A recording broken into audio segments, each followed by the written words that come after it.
The Soviet government sealed this file for 30 years. Now we know why. In February 1959, 9 expert hikers entered the Ural Mountains. They never came back. When rescuers found them, tents were slashed from the inside, bodies scattered in the snow, one missing her tongue, one missing her eyes. No footprints, no struggle, no explanation. The Soviet government immediately classified everything and shut the investigation down. So the real question is, what did the Soviet government see on that mountain that scared even them into silence?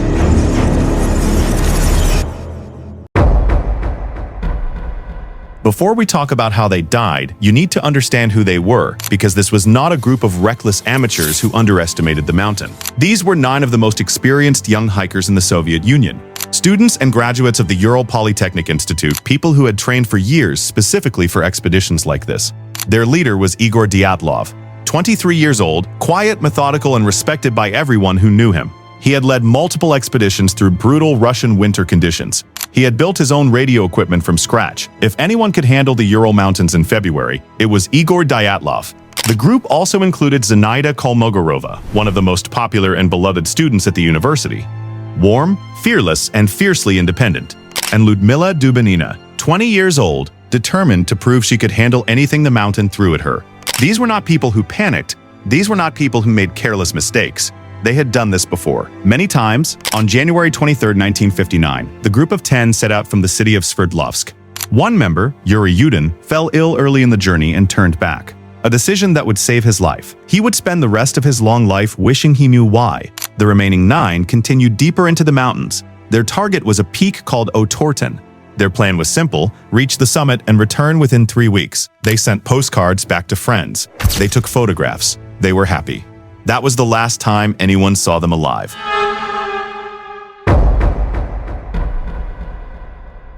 When the group failed to return by February 12th, nobody panicked immediately. Expeditions sometimes ran behind schedule. Weather happened, everyone assumed there was a simple explanation. By February 20th, the university raised the alarm. Search parties were dispatched into the Ural Mountains. Experienced rescuers, people who knew the terrain, they expected to find a delayed group, perhaps with minor injuries, waiting to be helped back to civilization. What they found instead made no sense at all. On February 26th, rescuers located the abandoned campsite on the slope of a mountain called Kolapsyakal. In the local Mansi language, that name translates to Dead Mountain. The tent was still standing, partially buried in snow but intact. Food was still inside. Personal belongings, warm coats, equipment, all still inside. Everything exactly as the group had left it, everything except the hikers themselves. And then rescuers noticed something that stopped them completely cold. The tent had been cut open, not from the outside, from the inside. Multiple deliberate slashes through the fabric made by someone desperately trying to get out as fast as possible. Whatever happened so suddenly that 9 experienced hikers abandoned every piece of survival equipment they had and ran out into minus 30-degree temperatures, in the dark, in the snow, without shoes, without coats, without any rational explanation. Rescuers stood at the entrance of that tent and felt something they could not name. Then they started following the footprints.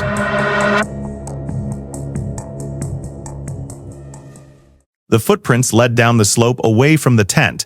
Rescuers followed them carefully through the snow. What they found over the next several days would form one of the most disturbing puzzles in history. The first 2 bodies were found near the tree line about a mile from the tent. Yuri Krivonishenko and Yuri Doroshenko, both found barefoot, both wearing only underwear, both frozen to death. Here is the first detail that made no sense. Branches on the nearby tree had been broken at heights of up to 5 meters, as if someone had desperately climbed the tree, searching for something, or watching for something. 3 more bodies were found shortly after. Igor Dyatlov, Zinaida Kolmogorova, Rustam Slobodin. They were found separately, scattered across the slope, each positioned as if they had been trying to crawl back toward the tent, crawling back toward the tent they had fled from in absolute terror. Dyatlov was found face up, his hand frozen around a tree branch. His expression, witnesses said, was not peaceful. Slobodin had a small fracture in his skull. Not enough to kill him, just enough to slow him down. All 5 died of hypothermia. They had frozen to death in the dark, in the snow, without proper clothing. But then, the search party found the remaining 4. They were discovered 2 months later in May, buried under 4 meters of snow in a ravine, further from the tent. And these 4 deaths were different, in a way that changed the entire nature of the investigation. Nikolai Thibault-Brignolel had massive skull fractures. Not a small crack, catastrophic damage, the kind of force that investigators compared to a serious car crash. Alexander Zolotaryov and Ludmila Dubinina had multiple broken ribs. The medical examiner stated that the force required to cause those injuries was enormous, comparable to being hit by a car at high speed. But here is what made investigators go completely silent. There were no external wounds, no bruising on the skin, no cuts, no marks. Whatever force had shattered their bones from the inside had left their skin completely untouched. In the history of forensic science, nobody had ever seen anything like it. And then there was Ludmila Dubinina. She was found face down in a small stream, and when the medical examiner examined her body, her tongue was missing. Her eyes were missing. Soft tissue from her face had been removed entirely. The official explanation was that water and wildlife had caused the damage post-mortem. Many investigators never believed that explanation, not for a single second.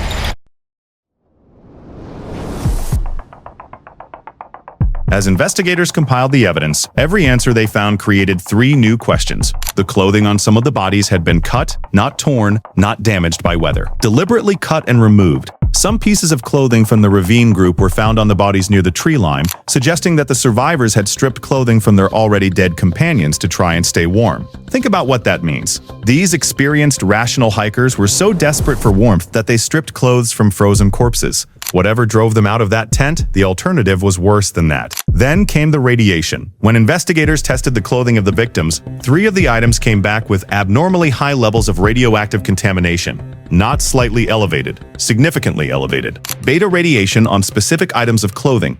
Where did the radiation come from? There was no nuclear facility near that location, no known radioactive materials in the area. No explanation for why 3 specific items of clothing were contaminated while others were not. The Soviet government took one look at the radiation results and immediately classified the investigation. Local Mansi tribespeople who knew the mountain well were initially suspected, but they were quickly ruled out. No evidence connected them to the deaths. And they had their own deep superstitions about that particular area of the mountain. They called it a sacred and dangerous place and refused to go near it.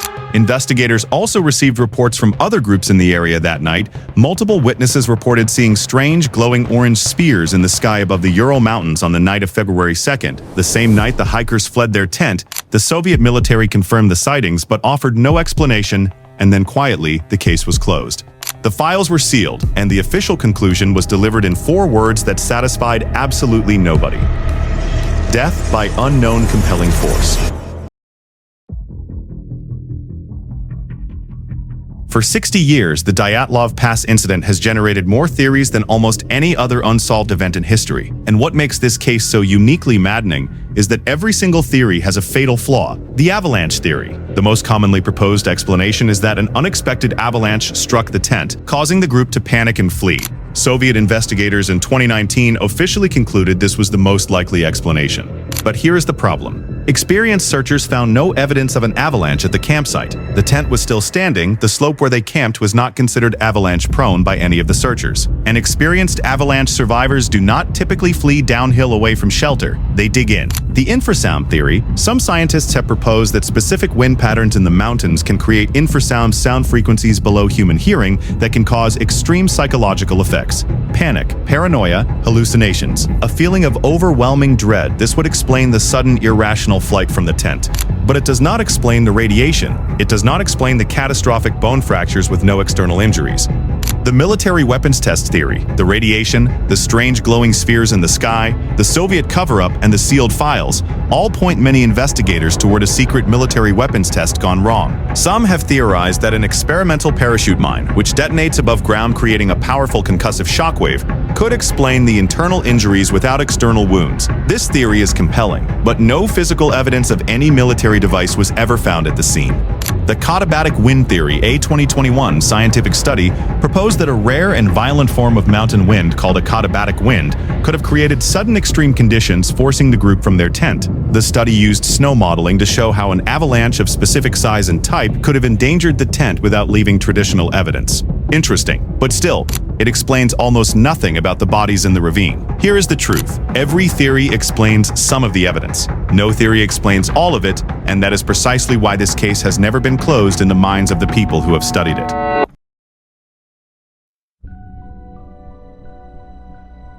There is one final thread to this story that most people never mention. Yuri Yudin.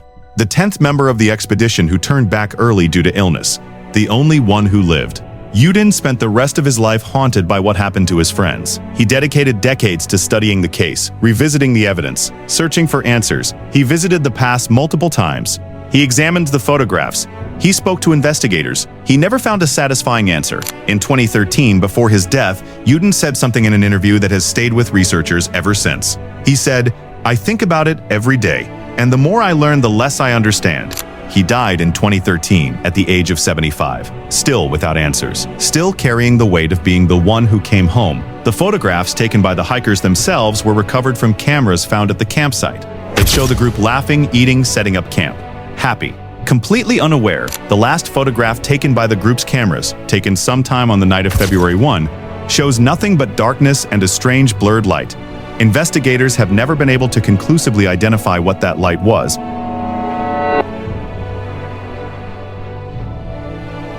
9 people entered those mountains. 9 people died in ways that science still cannot fully explain. And a government so powerful it controlled an entire empire looked at the evidence and decided the world was not ready to know the truth. Maybe it was an avalanche. Maybe it was a weapons test. Maybe it was something that has no name in any language we currently speak. What we know for certain is this: 9 experienced, rational, prepared human beings were so terrified by something on that mountain that they chose to face minus 30-degree temperatures in their underwear rather than stay inside their tent for one more second. They chose certain death over whatever was outside, or whatever was coming in. The Soviet government called it death by unknown compelling force and sealed the file for 30 years. When Russia finally declassified the documents in 2019, investigators found that pages were missing. Evidence had been removed. Photographs had disappeared. Someone had been very careful about what the world was allowed to see. Kholat Syakhl, Dead Mountain. It still stands exactly where it always has, in the Ural Mountains. Silent, frozen. Keeping whatever secret drove 9 people out into the snow on the night of February 2nd, 1959, and it has never told anyone what happened. This has been the Dyatlov Pass incident, the mystery the Soviet government tried to bury forever. If this story kept you up, share it with someone who won't sleep tonight either. And subscribe, because next week we go even deeper into history's most disturbing buried secrets.